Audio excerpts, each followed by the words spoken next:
People of the internet, welcome back to the channel and welcome back to another Out of the Park Baseball 17 GM Mode Sim commentary for the Premier League Baseball and our Brooklyn Atlantics. I am F5 Penguin. You can find me all over the web at F5 Penguin. And in the last video, we recapped the playoffs. Where are we at now? Well, a couple of things are going down. Off-season, rule changes, expansion draft, and first year player draft all happened since you've been gone, as Kelly Clarkson would say. We reference songs from time to time. That's okay. So what has happened? Well, first and foremost, we have enacted merchandising. So we'll now have merchandising in effect. I don't know how that's going to affect anything, but my market size is huge. Huge. So we should be okay. We should make some money from there, and we'll be good. Secondly, we've also adjusted the way AI managers look at players. Recently, we discovered, and I took advantage of because I can and I should, and it was in the rules to do so, that AI GMs were cutting first round and second round draft picks, like top 10 guys. We've signed a couple of them, as you saw, but that's not really fair because you can still hoard players and it didn't matter what the draft was then, right? So we just changed that. They were only before favoring just stats, and if a player had no stats and high potential, they were looking them over. So we adjusted that to also favor potential and that kind of stuff. So that should level itself out. Now, where does that take us to? Well, we'll kind of walk through some things, and we'll talk about what we've done, who we signed, where we're at. I feel the most confident I felt in the 10 seasons we've been doing this so far. I really do. We got the magic. We should be okay. As a reminder for those people new to the channel, new to the stream here, and new to the broadcast, anytime you see signed international, released international, that's me seeing that my scout went out and looked for a player, signed him to my international roster, and then I cut them because they weren't going to amount to anything. And I can just tell, just in general, like you look at the numbers, even though my scout is off sometimes, I can kind of look at, contact 2 of 2 is going to be pretty accurate. It's the home run power 3-3, I 2-3. Like if I see those low numbers, I'll cut a player. We get a couple of gems though, and we hold on to those when we need to fill injuries, right? It makes sense. So that's those. Don't pay any attention to those. It just happens. This goes through August, and we know what happened in August because you and I talked about this. We all talked about it together. But then we move into September 1959. So this will go to the end of the season and into the playoffs. And one big thing happened. Alex Garza wanted to re-sign. He told me, hey, let's talk extensions. I said, cool, we can do that. Your numbers are good. OSA also agrees. He's leveled out at 6s. That's just a tick above league average. We need that. You look at the numbers. He pitched 37 innings, 44, 47. He's sitting around a 3.5 on average for ERA since he's been in Brooklyn. He's done quite well for us. His WAR's not anything crazy, but he's reliable. He helps us when we need to, and he's getting a little bit older, so I figured he could retire in Brooklyn. I set him up with a little bit of a deal. We had him, if you'll remember before, at about $100,000. He only wanted 35. So let's look at his contract. 35, 30, so we got him for 2 seasons. If he does really well in 61, so next season, not this one coming up, we can take him in 62 at 50K. No big deal. If not, we can cut him, and there's no harm, no foul. And he's happy. He's thrilled. Everybody's good. So we signed Alex Garza. We kind of shored up our bullpen for the immediacy, and I feel pretty good about that. That takes us through September. So we go to October, and you'll see here one important thing happened. Everything else is not really important. That was just injuries and things like that. Josh Long, because of his injuries and because we kind of helped him along the process there, failed to meet his vesting criteria in his contract, so he became a free agent. Okay? And then Eric Roberts also became a free agent because we decided to opt out on his contract year. I believe it was a smart decision. It wasn't anything, I wasn't too confident about the price I was paying for him, and the results we were getting out of him just didn't seem to mesh. I could have filled that role with somebody else, and I did, so we moved him. Now, we move over into November, and things get a little bit crazy. So who did we let go? Well, Josh Long we talked about, Roberts we talked about. Andres Moreno, I decided, you finally vested out. At 30 years old, we put him into the league. We had him in Brooklyn. He was in our AA. He was a closer in, if we go all the way back, all levels combined here. Yeah, so we had him in a closer role from 50. He was 26 already. He didn't really, wow us too much just back then, so I kind of held him for a bit. You can see his walks were a little bit high some years. He started to level off. We bumped him up in the double A or in the triple A. He went up. He didn't really pitch in triple A one year because he got injured. And then we moved him up to Brooklyn in 54, and then in 55 all the way through. His ERA got a little bit high. He didn't pitch too much. When he did, he blew a lot of saves. He blew a lot of chances. So I let him go. I said, thank you for your time in Brooklyn. It's time for you to go. And what do you know? He retired. Nobody else wanted him either. So he retired after 5 years in the majors. He had a pretty good career. Didn't really get paid, though. But, that's life. Lawson Murphy also became a free agent. I just wasn't sold on him. I really wasn't. I had him up there. He couldn't find a home. It didn't work for me. I couldn't find a spot where he would excel, and he wanted way too much money from me. He wanted $125,000 for the first year. I said, that's just not even worth it. I said, I can't count on you for that. No, I'm not going to do it, especially because he was in a long relief role. It wasn't even anything worthwhile. And we ended up getting Kurix for that leadership role, so we didn't need Lawson Murphy. He signed over in in Joplin, so he moved over there. And then Merlin Bates, we knew what we were looking at with Merlin. We signed him for a year. He was getting older. He pitched 8 innings. Didn't really do anything for us, but he was a leader, and that's why I had him. Let him go. Again, nobody wanted him. He retired. So no big deal. That was after taking a year off, by the way. He was a free agent in 58. So I felt bad, but hey, he got paid, and now he's gone too.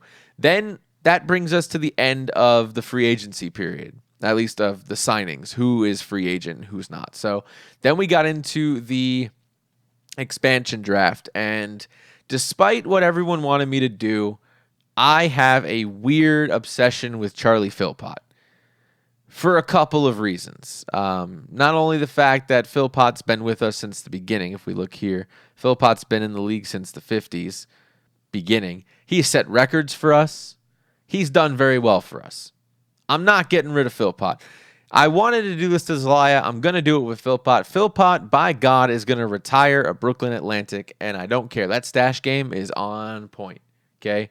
I can't do it. I can't do it. I'm not going to do it, okay? He does well for us. He batted .273, 2.3 WAR. Defensively, he's on fire. He does really well for us.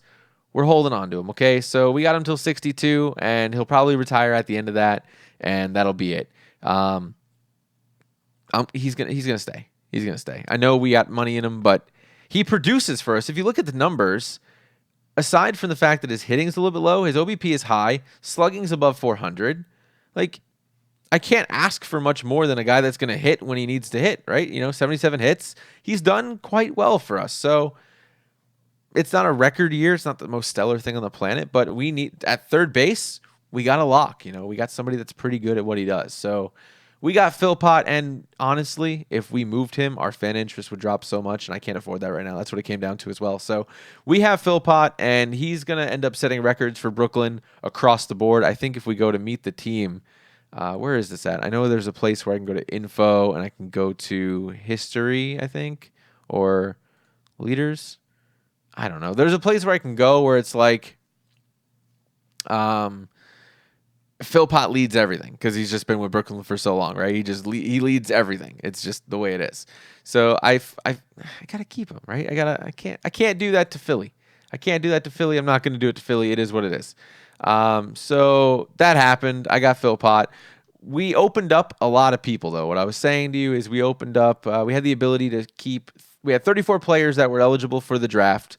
We kept 20. We were allowed to keep 25. I kept 19. So we opened up the door for quite a few players to walk away. Punch Car was going to be a free agent at the end of this season anyway. He kind of fell off. You look at the numbers here, 180, blah, right? 286 in Brooklyn in 57, but limited appearances. It didn't work, right? We knew that. We moved him back down to AAA because we couldn't find a home for him. He wasn't really, it wasn't working out for anybody. So we let him go. He got drafted by Kalamazoo. We got two new teams, the Kalamazoo Growlers and the Savannah Bananas. I believe that puts, and I love the name, by the way, I believe that puts 6 teams in every division as of now. So Canada, Northern, all that stuff. It puts it all level, right? I think it does. If we go to standings and we go to standings, Central Division has 6, Northern has 6. Yeah, 6 across the board. So we got 6 teams everywhere. We're done with expansion, but, that opens up some options for us. Pablos left because he was going to be a free agent anyway, so that was no problem. Conda, just an option that we could get rid of. He didn't work out for us. We look at the numbers here. He was a journeyman, so to speak, up and down to fill roles when needed. We didn't need him anymore, so he goes away. And then lastly, and this was huge for us because this is what allowed us to do some things in the offseason, Jason Walker, despite him being from my hometown, he clearly didn't work for us. In the starting position, he just did not produce. He blew too many games. His win-loss was ridiculous. And most of the time, it was his fault. So at the contract that he wanted at $425, he is gone, and that opened up $500,000 for us. Then we get into some releases, and I'll talk about this in a second. We got rid of Paul Swerdlow, Gutierrez, Velezquez, Kendall, Romero, Duty, Murdaugh, and Abidun, who some of these people we had exposed to the draft and nobody picked them up. So that proves that they were probably better off to be gone anyway.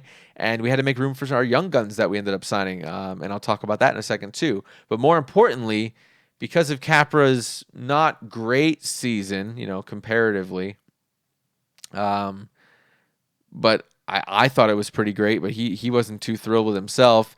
He is up for his contract, if you'll see this here, in next year. So 60, he's $10K, but he opens up for free agency.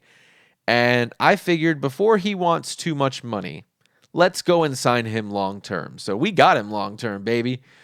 Brian Capra, as fragile as he is, we got him at $185 for 4 years, 5th at $285, and some options at the end of that contract. So that's our left fielder now of the future, so to speak. He was a star center fielder, and I had him kind of swapping back and forth.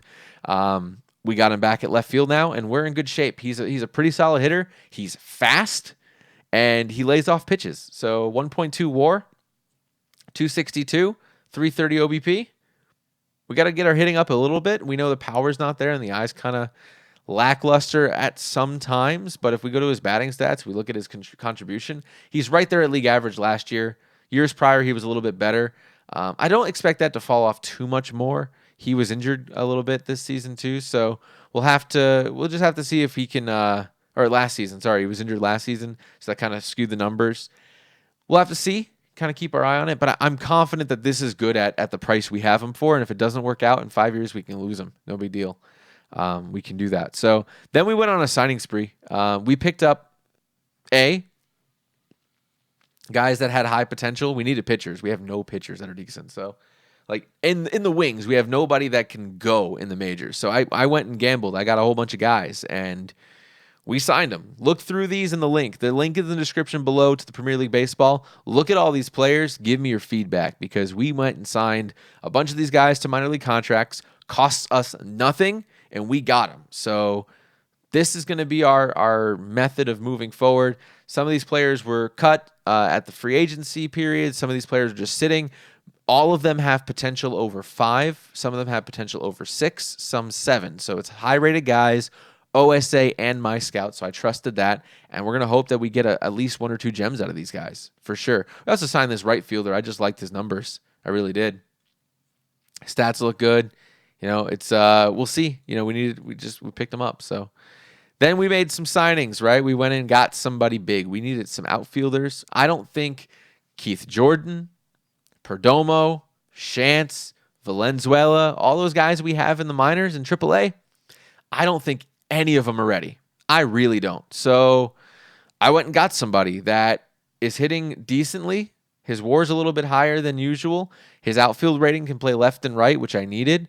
More importantly, if we go to his stats, we look at the contribution, we're hitting. Look at his numbers. From LA, from the expansion, I like this guy. I do. I like this guy a lot. So we got him picked up at 190 over 2 years. If we like his contribution at 35, he's going to get a little bit older. We can opt in or opt out. We got to pay a little bit to do that. But, hey, we got a guy, Paul Folo. Faulo. I don't know. Falo. I'll call him Falo because I can. So we got him. We locked him up for $200,000. We got a pretty good deal out of that. And I'm pretty happy with that signing. But that's not all, folks. That's not all. That takes us through November. Let's get into December where we did some magic stuff. So I was looking, I looked around. I saw a couple of closers that I could turn into relievers. Alex Roberts and Josh Wilson. And I was doing some searching. And my brother messages me, right? The guy over at Joplin who's won in 52, I believe it was, and hasn't won anything since. Kind of like me. And he said, I tried to get Roberts, and he wanted too much money because he didn't want to play for a losing team. I said, really? That was after he told me after I signed him, that's when he told me. He said, hey, I wanted him. I said, really? I got him for cheap, man. How much did he want from me? He's like, he wanted like $300K. I was like, really? I got him for $127. He's like, okay. So we put together a deal. I said, I want some stuff in return. He said, what do you want? So you look at it here. I traded Roberts at $127. So $300,000 total over 3 years, but I paid $127 for him. To Joplin. In return, I get Jeremy McFeeters. This guy's not going to surprise you, but he's going to hit well above league average. We look at his numbers over here. Okay, just slightly above league average, but he hits and he can go yard. He can play defense, and he's got good numbers, good ratings, good stats. Everything's good. His contract was a little bit high, $485, right? That's like ouch, right? A hit to us for one season. That's all we need, though, is one season because we're going to have some options here in the minors coming up. We have some guys almost ready that should be ready by the end of the year. And I like these numbers, right? We're in good shape. So 2 solid right fielders for $485 and 190. So we spent a little bit. But in return, we got Josh Jameson, second baseman, who looks to be pretty good. We got all 8s and 7s in speed and base running. Not good in power and eye. Avoid Ks, though, could be an 8. So if his eye's down a little bit, but he can avoid strikeouts, I think we'll be okay. And he's a second baseman. Looks like a natural out there. The scout likes him. OSA likes him. We'll see what he turns out to be. And we got $250,000, so we really only paid $250 for McFeeters. I think we made out on that deal. I really think we made out on that deal. I really do. So, boom. We got McFeeters. We got rid of Roberts. I made a baller trade. That was a really good trade. I'm thrilled with that. We hold McFeeters for a year. We lose him at the end. Awesome. We're going to be fine. And I think we made out in the long run because we got some good cash for Roberts. So in the end, after we get rid of McFeeters, we got $250 cash and a prospect for the trade. That works. Lastly, we signed Josh Wilson, who will be a setup guy for us as well. We look at the numbers here. Well above average. OSA loves him. He's leveled out at 33, which is fine. We look over here. Below league average in his contribution pitching-wise. He has 2 good pitches. Looks like Zelaya a little bit, right? 2.7, 26 innings pitched. He did quite well for us, okay? He's going to, for Ottawa, he's going to do well for us too. 4.0 walks per 9, a little bit high, but 0.7 home runs. So I'll take that any day of the week if we can keep that a little bit low. He'll go well with, I think we'll probably put Glazer in the setup role, and we'll use Thierry as a middle relief and specialist, and that'll take him out of the setup role. I think he'll be better off that way. Thierry and setup I don't think worked for us. So we're going to work out there. And then lastly for December, look at this. I've been watching Zarnecki's contract since he got into the league, and I know he's going to be he's our future guy. There's no question about that. It was between Capra and Zarnecki, and despite his eye, he still puts up 300. Look at this. He's good for us. He's a good player. There's no denying that. And defensively, he's really good. So we could not let him walk. I'm not making another Nick Clark mistake again for Brooklyn. So what did we do? Throughout the season, he wanted like 1.1, 1.2, 1.5 at one point. He comes up for renewal next season, so 61. I got him. This year, 10K. Look at this deal. I put it together. I made this work. We got him at 860, 870, 880 through year 5. 970 year 6 team option, just over $1 million, year 7 team option. Clearly, unless he dies, we're going to keep him. Okay? He's got a normal injury history. He just had that one big blowout last season. And then this past season, just had an injury in the playoffs for 2 weeks. No big deal. So we got him at $10K, locked up this year, and we got him until he's going to be 35. I think I did it. I'm thrilled about that signing. I worked out numbers with him back and forth for almost that entire month of December. I was sending him things, he was sending back his response, and we went from there. So that's our guy. So we got Capra, we got Zarnecki. We're building our franchise around these players, and I think it's going to work for us. So that's December. January, we had to release a couple people, just kind of making our cuts. We have a couple more to make. February, nothing happened. March, here's where we're at. So we let a couple players go from the minor leagues as well, just to make room for things. But more importantly, a couple of things happened. First and foremost, we got these 3 players here aged in to the from the international complex to single A. So we had some players that should pan out to be really good. OSA ranks this guy pretty high. I'm going to hold on Banda. I might let him go, but we'll have to see. I like his stats just overall. I feel like they can get better. We'll have to see how that turns out. Duff, same thing here, but Duff has a little bit of utility to him, as you can see here, and a little bit more agreeance on the OSA numbers, so we'll see how he turns out. And then lastly, we got Zamora, who should be pretty good. I know it says no future, but he'll be average, and I'll take average right now and see if he pans out to anything better than that. I might cut them all. I might just cut Zamora and Banda. I don't know yet. I'm kind of torn because then we got to look at these guys here too.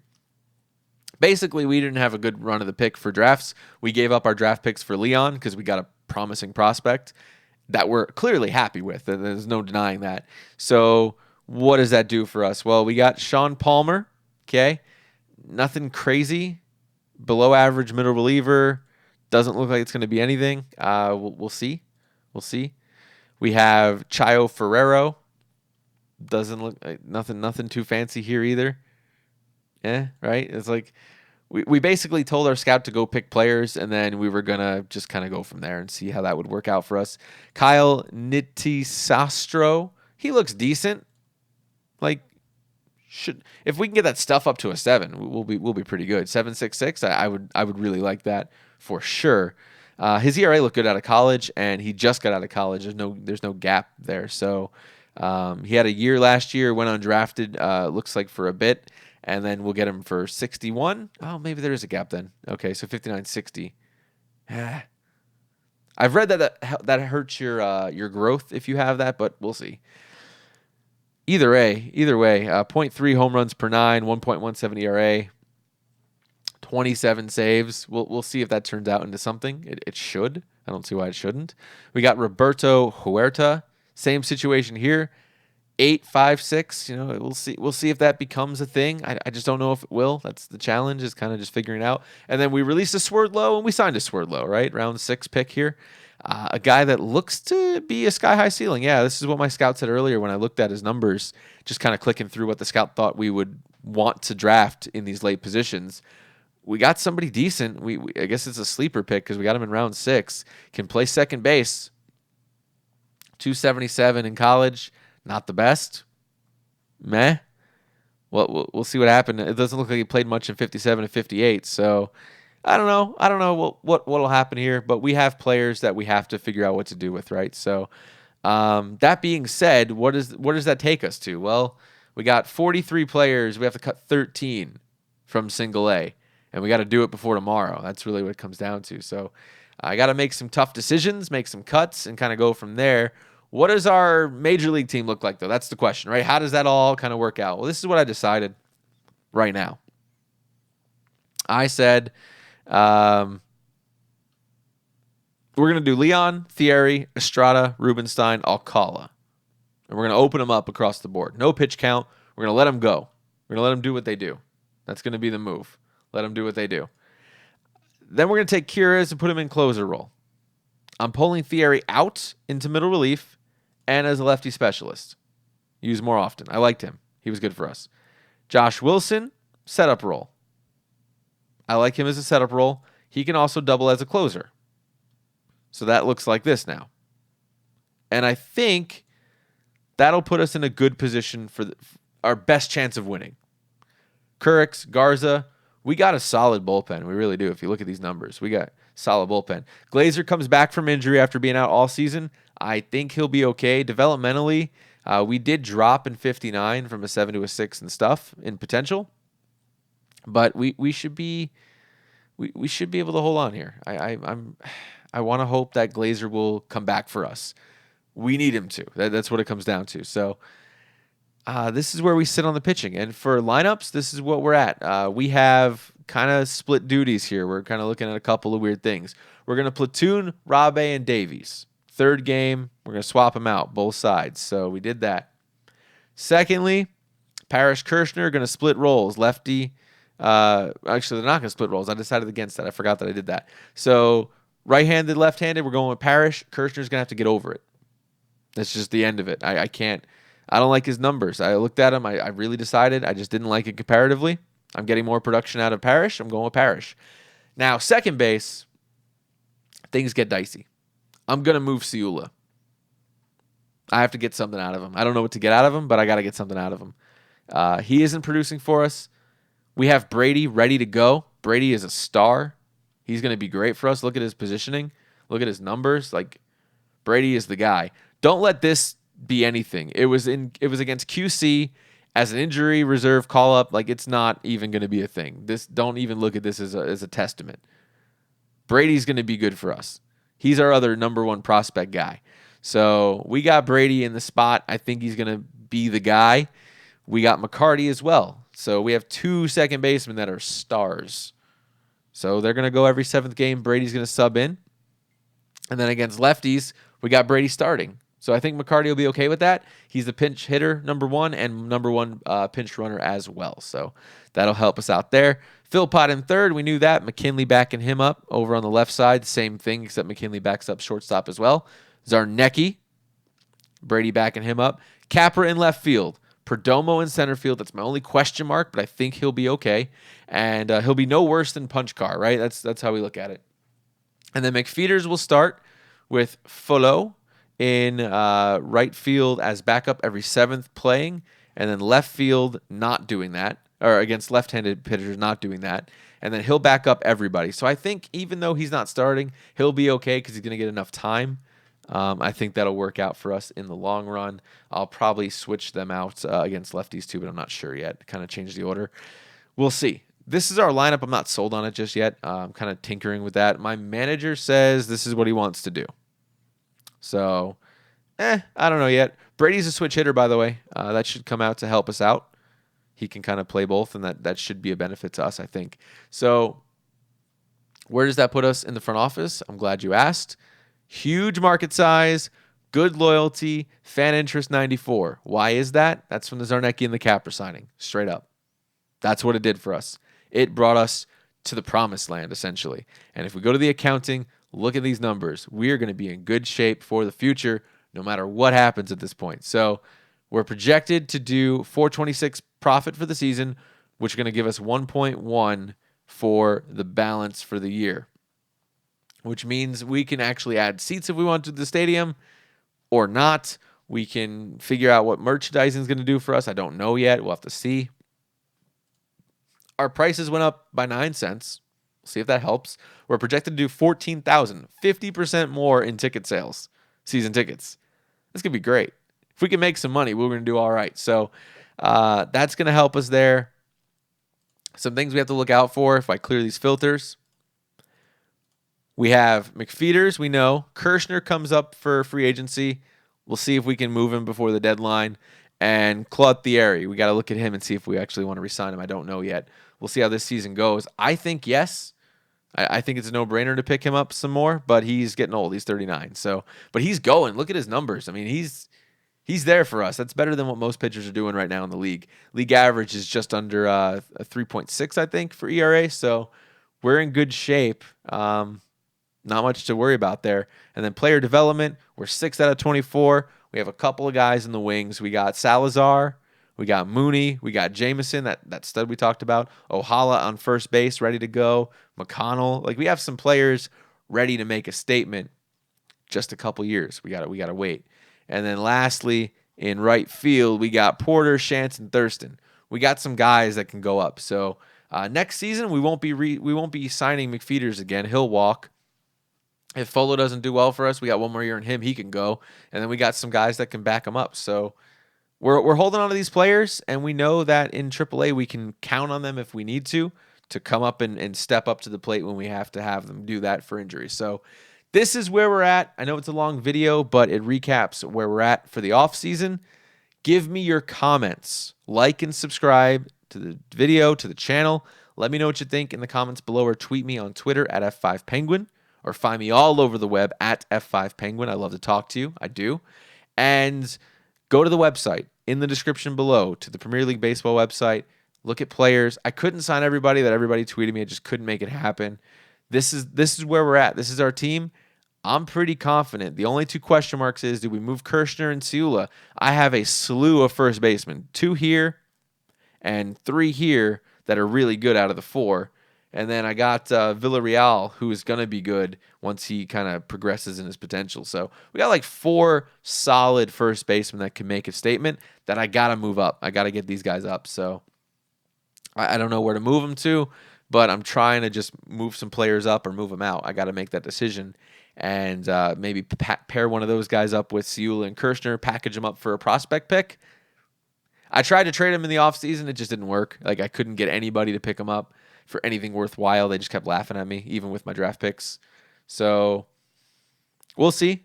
We'll see. Like, right now, we don't need to keep drafting. That's the thing. We have players now, and we just need to figure out who we're going to keep in single A.